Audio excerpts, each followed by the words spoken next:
여러분을 다시 일주일 만에 뵈니까 너무 좋습니다. 우리가 함께 있는다는 것이 참 좋고 행복한 것 같습니다. 그러나 우리가 인생을 살다 보면 홀로 남겨진 상황에 놓일 때가 가끔씩 있습니다. 그 중에 하나가 나이 든든한 배경이 되어줬던 부모님들이 우리의 곁을 떠날 때가 아닌가 싶습니다. 그리고 재정적인 압박으로 인하여서 고립되어 손쓸 수 없거나 건강을 잃고 재활을 위해서 힘쓰고 있을 때나 신앙생활 중에 겪는 그 어려움을 통해서 누군가에게 말할 수 없어 혼자 짊어지고 갈 때, 여러분, 우리는 이런 경험들로 인하여서 홀로 남겨졌다라는 그런 마음이 들 때가 왕왕 있습니다.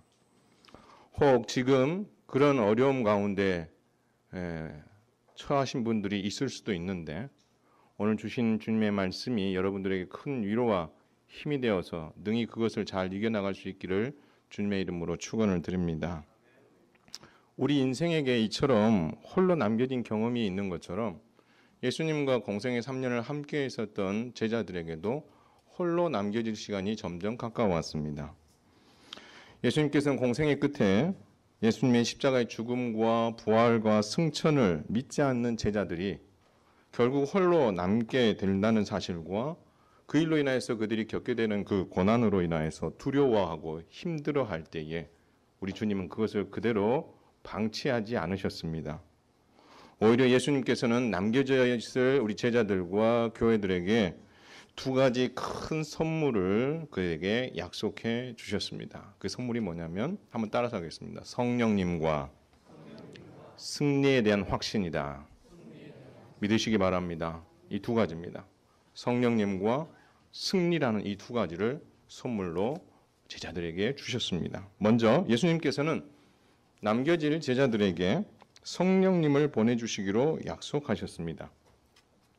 공생의 3년을 예수님과 함께 하셨던 제자들입니다. 그러나 예수님께서는 십자가의 길이 점점 가까워질수록 제자들이 홀로 남을 시간이 다가온다는 사실을 잘 알고 있었습니다.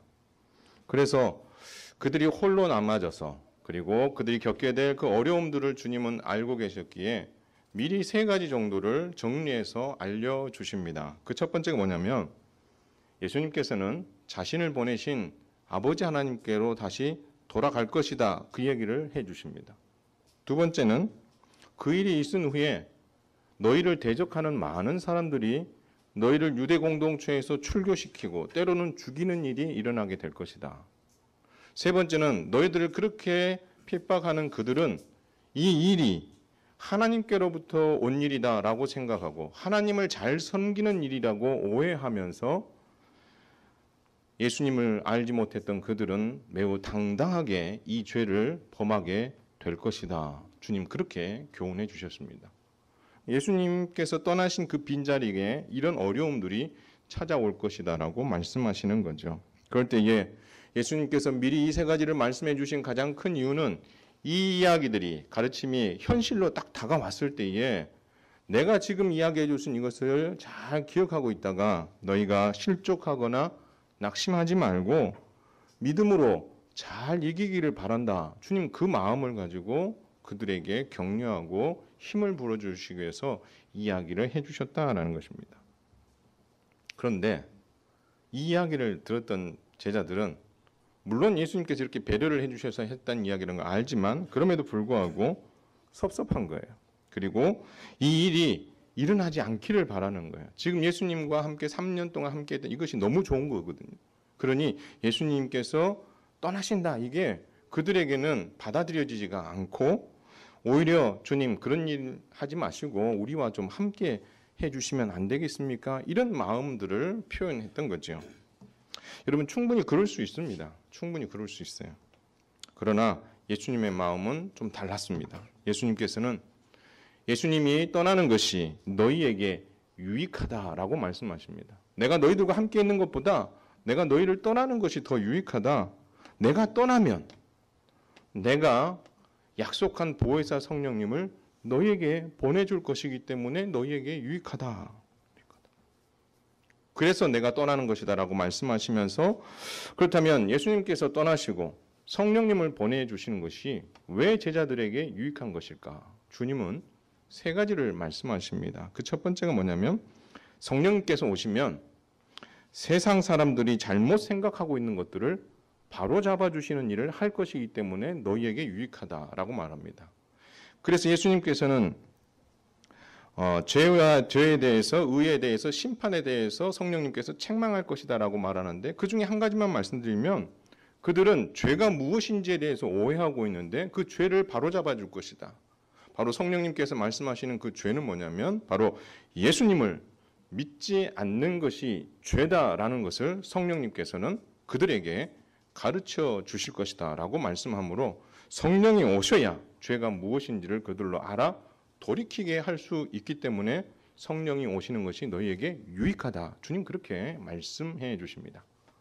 두 번째, 성령님께서 오시는 것이 제자들에게 왜 유익할까요? 바로 너희를 진리이신 예수 그리스도에게로 인도해 주실 것이기 때문이라고 말씀하십니다. 할렐루야.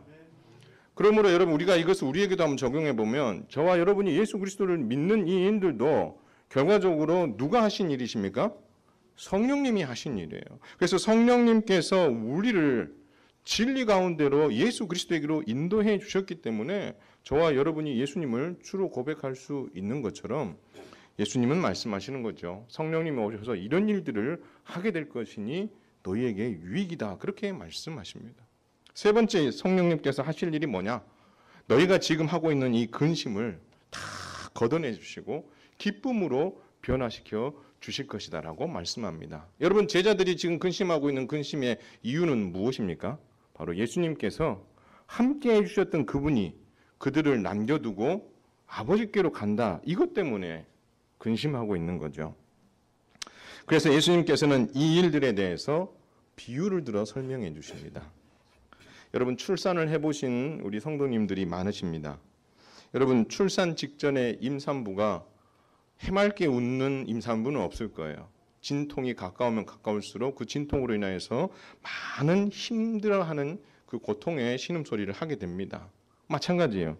예수님의 죽음으로 말미암아 제자들은 많은 애통함과 슬픔에 빠지게 될 것이다라고 말씀합니다. 반대로 예수님을 공격하고 제자들을 공격했었던 무리들은 예수님의 죽음을 보고 어떤 반응을 했을까요? 슬퍼했을까요? 아니에요. 기뻐하는 거죠.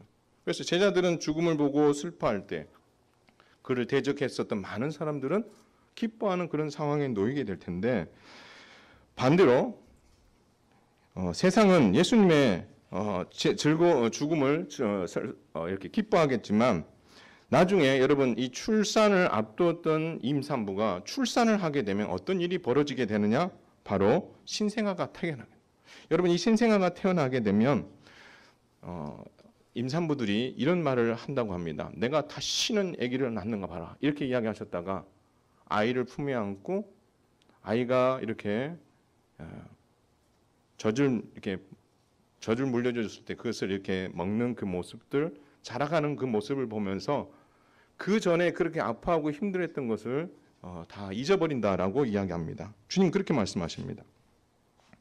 출산한 임산부가 신생아가 태어났다는 그 기쁨 때문에 그 출산의 고통을 잊어버리는 것처럼 제자들 너희들도 예수님의 십자가의 죽음으로 인하여서 근심할 때가 오지만 그 근심이 오히려 예수님의 부활로 말미암아 그 누구도 빼앗을 수 없는 그 놀라운 기쁨으로 너희들이 바뀌게 될 것이다. 주님 그렇게 말씀해 주시는 거죠. 그래서 예수님의 죽으심, 자신들을 떠나가게 된다라는 것 때문에 근심하고 있는 이 백성들에게 아니다는 거예요. 그것은 바로 출산 전에 있었던 임산부의 그 고통하는 것과 같은 그런 마음이겠지만 출산 이후에 그 태어난 아이를 보면서 기뻐했던 그 출산한 그 임산부의 모습처럼 너희들은 그 근심을 극복하고 기쁨으로 너희가 맞이하게 될 것이다. 주님 그렇게 말씀하고 있는 거죠. 그러면서 주님 이런 말을 하십니다. 조금 있으면 너희가 나를 보지 못하게 될 것이다. 그러나 조금 있으면 또 나를 보게 될 것이다. 좀 아이러니한 이야기를 하십니다. 여러분 조금 있으면 너희가 나를 보지 못한단 말은 무엇을 말씀하십니까? 예수님께서 십자가에서 죽으시고 부활하신 이후 다시 승천하여 아버지께로 돌아가시는 거죠.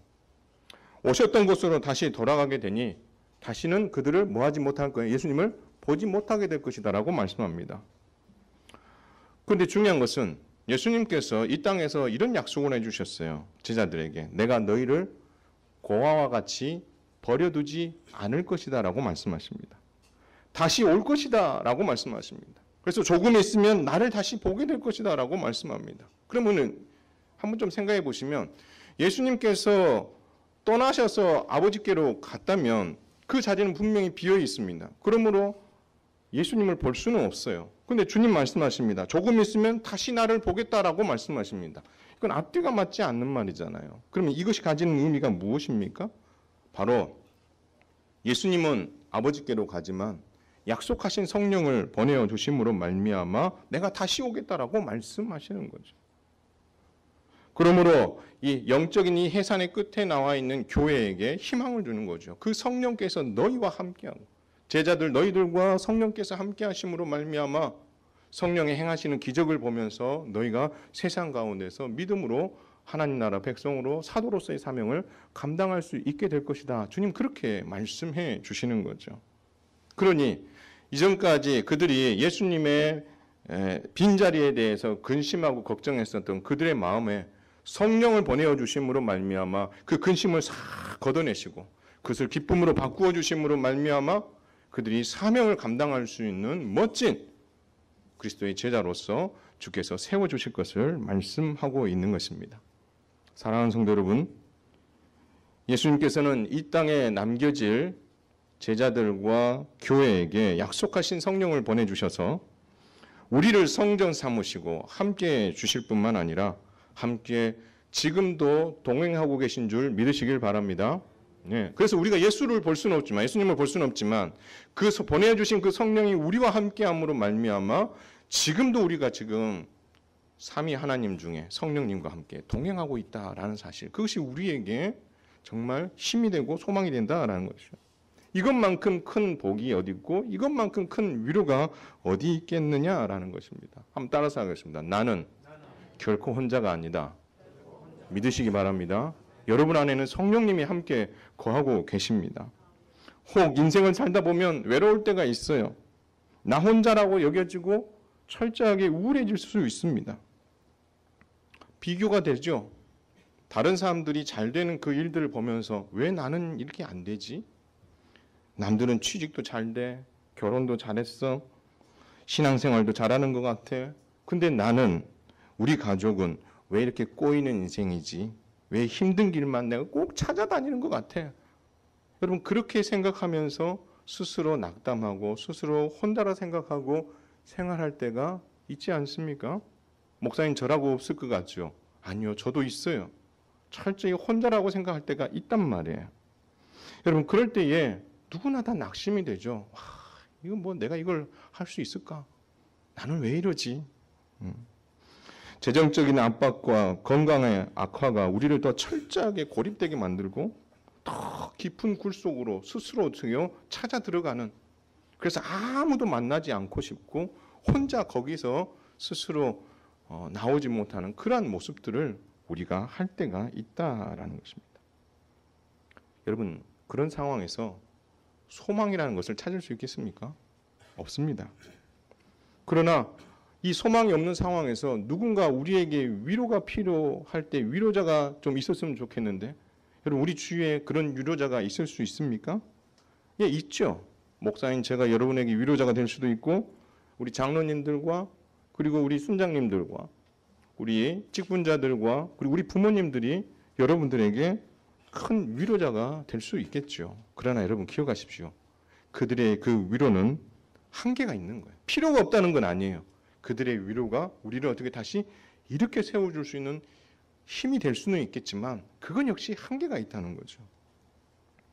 진짜 우리가 위로로 삼아야 될 분은 우리 안에 계신 성령님인 줄 믿으시길 바랍니다.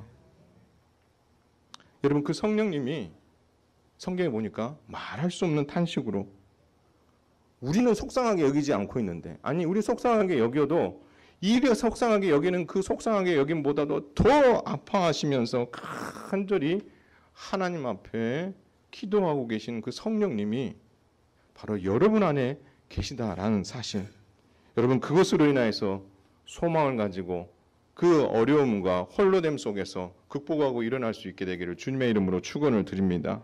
여러분 그 성령님께서 기도하신다는 게 뭐예요? 내가 기도 안 하니까 대신 성령님께서 기도해 주신다 그런 건가요? 아닙니다. 여러분 성령님께서 기도하신다는 것은 말할 수 없는 탄식으로 기도함으로 말미암아 우리의 삐뚤어진 생각들, 혼자라는 그 생각들 한없이 저 굴 속에 틀어박혀서 나오지 않고 나 혼자 그 문제를 어떻게 해결해 보려고 하는 그 모든 마음과 생각을 어떻게 깨트리고 거기서 나오도록 도와주시는 분이 성령님이시다. 그렇게 말씀하고 있는 거예요. 깊은 굴 속에서 나 혼자 있으려고 하는 성도들 계십니까? 나오고 싶은데 나오는 게 두려운 거죠. 그래서 어떻게 합니까? 한없이 스스로가 방패로 스스로가 뭔가 막을 치고 누구도 그 영역 안에 들어오지 못하도록 만들면서 스스로 고립되고 있는 성도들이 의외로 많다라는 것입니다.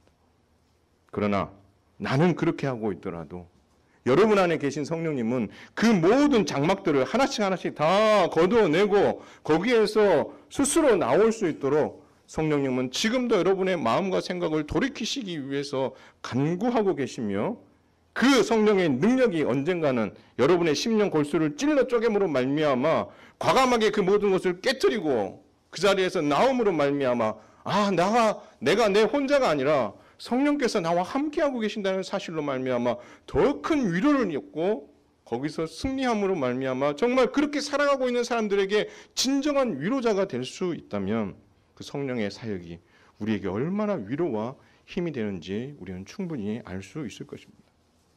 바라기는 우리의 진정한 배경이 되신 분이 성령 하나님 한 분만으로 충분한 줄 아시고 힘들고 어려울 때에 골방에서 뛰어쳐나오시기 위해 성령 하나님을 의지하고 기도함으로 말미암아 정말 하나님께서 주시는 제자들이 가지고 있었던 그 근심 걱정을 성령께서 다 어떻게 떨쳐버리게 하셨던 것처럼 여러분이 가지고 있는 그 근심과 걱정을 성령 하나님의 도우심으로 말미암아 다 떨쳐버려서 거기에서 자유하고 내 안에 어떤 내 주변에 그리고 내가 가지고 있는 어떤 재물이나 이 모든 것들이 많고 적음에 내 마음이 막 휘둘리는 것이 아니라 성령 하나님이 나와 함께해 주신다는 그 하나만으로 능히 여러분이 처해 있는 그 상황들을 이겨나가 하나님의 마음도 기쁘고 여러분도 행복해질 수 있는 기적이 일어나기를 주님의 이름으로 축원을 드립니다.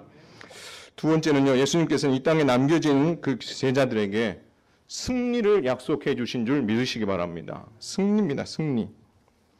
여러분 이를 위해서 예수님께서는 예수님의 이름으로 기도할 특권을 주셨어요. 아버지 하나님께서 친히 제자들을 사랑하셨기 때문에 이 기도의 특권을 주셨을 뿐만 아니라 제자들도 예수님을 사랑하고 그리고 예수님께서 하나님께로부터 온 줄을 믿었기 때문에 받은 선물이에요. 그러므로 하나님께서는 기도로서 그것을 극복하기를 바라시는데 이때에 예수님께서 제자들에게 한 번 더 뭘 설명하시냐면 내가 아버지께로 간다. 너희들 이 땅에 남겨두고 아버지께로 갈 거야 라고 말씀하십니다. 그러자 여러분 이 말씀을 들은 제자들이 뭔가 좀 믿음이 생긴 것 같아요. 그래서 하나님께로부터 오신 분이심을 믿고 그들이 놀라운 반응을 합니다. 네, 그것을 믿습니다 라고 이야기하죠. 그럼에도 불구하고 그들이 처할 형편은 바뀌지 않습니다. 그래서 주님 말씀합니다. 예수님께서는 제자들이 십자가의 길 앞에 서신 예수님을 혼자 버려둔 채 배반하고 흩어질 때가 벌써 왔다라고 말합니다. 내가 너희들을 두고 가는 것처럼 너희는 십자가의 길을 가는 나를 십자가의 길에 내버려 두고 너희들끼리 배반하고 흩어질 날이 올 것이다. 주님 말씀합니다. 그렇기 때문에 내가 이 이야기를 함으로 말미암아 너희들 어떻게 그럴 수가 있어? 너희들은 어떻게 나를 배반할 수가 있어? 주님 그렇게 책망하시고자 이런 이야기를 하신 게 아니라는 거예요. 주님 말하고 이렇게 말씀하십니다. 예수님께서는 배반할 제자들이 죄책감과 슬픔 대신에 예수 그리스도 안에서 마음의 평안을 얻도록 배려해 주신 것이죠. 너희들이 실수할 수 있다는 거예요. 넘어질 수 있다는 거예요. 그러므로 거기에서 어떻게 해요? 영원히 빠져나오지 못하는 것이 아니라 오히려 주께서 이렇게 말씀해 주심으로 말미암아 그리고 그 말씀하신 대로 그들이 배반하고 흩어지더라도 주님은 그들의 마음 안에 평안한 마음을 다시 주셔서 다시 있어야 될 자리로 돌아오도록 하시기 위해 주님은 이렇게 그들에게 권면하고 계신 것이죠. 그리고 앞으로 이제 세상에서 이보다 더 많은 환난을 겪게 될 제자들에게 예수님께서는 좌절하지 말고 용기를 잃지 말고 그것을 극복할 수 있도록 위대한 약속과 선언을 해 주시는 거죠. 여러분 한번 따라서 하겠습니다. 세상에서는 너희가 환난을 당하나 담대하라. 큰 소리 하겠습니다. 내가 세상을 이기었노라. 할렐루야. 여러분 그 어떤 메시지보다도 이 메시지가 제자들에게 큰 힘이 되는 거죠. 너희가 세상에 나가면 지금 나에게 행했었던 이 배반 그것으로 인하여 겪어지는 많은 어려움 그것보다 더한 어려움과 환난이 너희 앞에 놓여 있을 것인데 그것으로 인해서 너희들이 지금 근심하고 두려워하는 것처럼 근심하고 두려워할 이유가 없다는 겁니다. 오히려 담대하라는 겁니다. 왜? 내가 십자가에서 죽은 이 일이 실패가 아니라 이것으로 인하여서 내가 세상을 이기게 되므로 너희에게 승리를 선물로 줄 것이기 때문이다라고 주님은 아주 당당하게 담대하게 흔들리는 제자들에게 이 말씀으로 위로하고 계신다라는 사실입니다. 예수님께서는 이 위대한 선언을 통해서 예수님께서 아버지께로부터 이 세상에 오셔서 십자가의 죽음과 부활로서 구원을 완성하시고 그리고 아버지께로 돌아가는 그 일마저도 세상을 이기는 일이라고 주님 말씀하고 있는 것입니다. 우리는 부활만이 예수님의 승리로 생각하죠. 아닙니다. 주님 오늘 말씀하시는데 예수님의 십자가의 죽으심도 승리고 부활도 승리고 그리고 오셨던 대로 아버지께로 가는 것도 승리고 가셔서 성령을 보내주시는 그것이 하나로 승리다라고 주님은 우리에게 분명히 말씀해 주심으로 말미암아 주님은 이 땅에 오셔서 십자가와 부활과 승천과 성령을 보내주신 이 사건을 통해서 우리에게 확실한 승리를 손에 쥐어주셨다라고 말씀하고 있는 것입니다. 그러니 이 세상에 남겨진 제자들과 교회에게 담대하라고 말할 수 있는 거예요. 여러분 이런 확신이 없이 제자들에게 담대하란 말을 할 수 있겠습니까? 내가 세상을 이긴 것처럼 한번 따라서 하겠습니다. 너희도 세상을 반드시 이긴다. 믿으시기 바랍니다. 여러분 그렇기 때문에 이 요한복음을 썼던 사도 요한이 요한 1서에서 5장 4절에서 5절에 보면 이 승리의 선언을 당시 고통받고 있는 1세기 교회 성도들에게 동일하게 그러나 조금 다른 어떤 표현으로서 그들에게 소망과 희망을 줍니다. 한번 따라서 하겠습니다. 무릇 하나님께로부터 난 자마다 세상을 이기느니라. 할렐루야. 여러분 이건 주님이 선포하신 말씀을 요한이 누구에게요? 복음 2세대들에게 이야기하고 있는 거예요. 너희들도 고난과 환난을 겪게 될 텐데 두려워하지 말라는 겁니다. 그리스도께로부터 하나님께로부터 난 자. 여러분 하나님께로부터 난 자가 누굽니까? 예수님을 믿는 자들이에요. 예수님을 영접한 자들이에요. 그래서 하나님의 아들이 된 자들이에요. 그들은 세상을 이길 수밖에 없다. 그렇게 선언하고 있는 거죠. 근데 여러분 세상을 이기느니라라고 할 때 이 이긴다는 말은 단회적인 사건이 아니에요. 한번 따라서 하겠습니다. 지금도 이기고 미래도 이기고 최종적으로 승리한다. 믿으시기 바랍니다.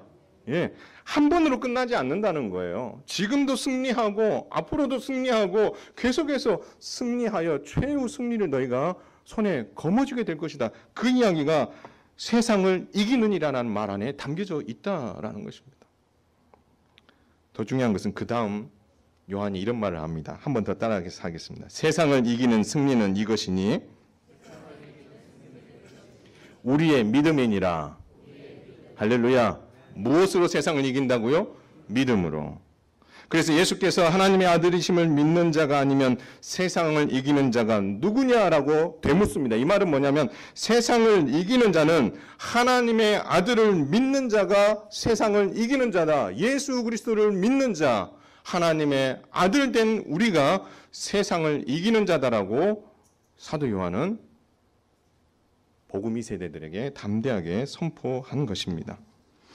우리가 승리를 확정하고 확신하고 살아갈 수 있는 이유가 무엇입니까? 바로 예수님께서 십자가에서 사망 권세를 깨뜨리고 부활하시고 승천하셨기 때문에, 주님이 그 승리의 길을 어떻게 이미 걸어가셨기 때문에 최종 승리는 우리의 것이다라고 말씀하고 있는 것입니다.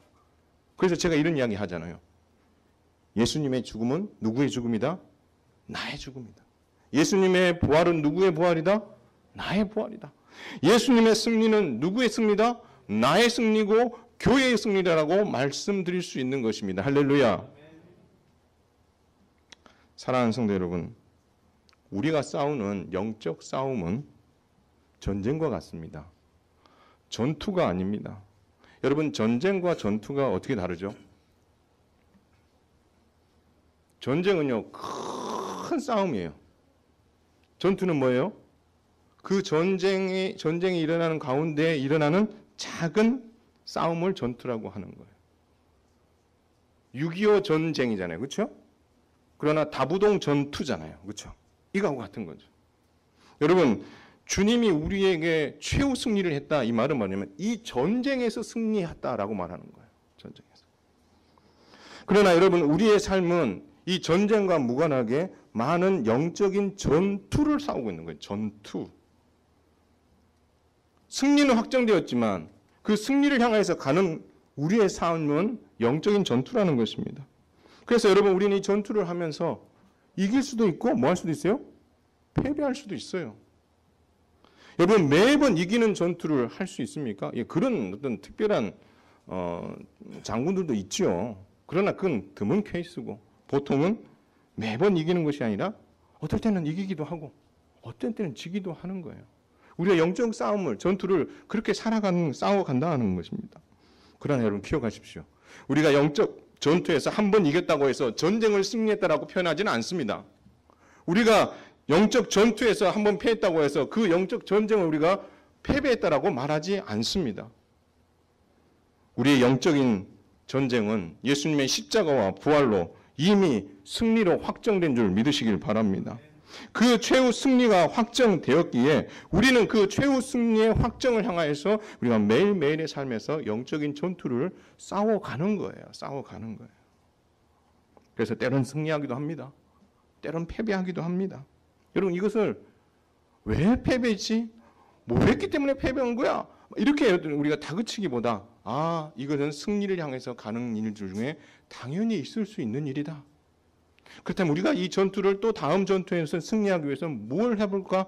여러분, 그렇게 접근하면서 최후 승리를 확신하며 하루하루 영적인 전투를 살아가는 것이 우리가 살아가는 삶의 방식이다라고 말씀하고 있는 것입니다. 믿으십시오. 최후 승리는 여러분의 것입니다. 그리고 낙심하지 마십시오. 오늘 여러분이 전투에서 패한다고 해서 그 전쟁이 패한 것이 아님을 기억하고 여러분, 다음 전투에 함께 믿음으로 싸워 승리하면 되지 않겠습니까?